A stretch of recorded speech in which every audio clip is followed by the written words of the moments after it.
চুল কাটতে এসে দেখি আমার দেখে খুব কান্না করছে। চুল কিভাবে কাটবো? দিনু এরা কাঁদছো কেন? ওই যে ওরা সবাই চুল কাটছে, দেখো ওদিকেও চুল কাটছে, দেখেছো? চুল কেন কাটছো? এই জি জি জি জি খাবার আছে এটা বাড়িতে, কিভাবে কাটবো চুল? কি হয়েছে? ওই যে ওই যে ওদিকে দেখ, ওদিকে দেখ কত চুল কাটতেছে, দেখো তো। আমরা এসেছিলাম রুকমানি সেলুনে, এখানে চুল কাটার জন্য দিব্যাংশকে নিয়ে কাটবে না।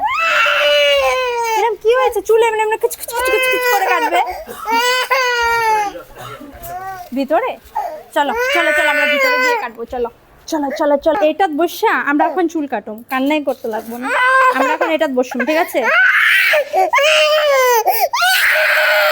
কি ব্যাপার? আচ্ছা আমার সাথে আমি বসি, আমার উপরে আমার কোলে বসতে হবে। এই যে এই গাড়িতে, গাড়িতে এই যে গাড়ি, চলো।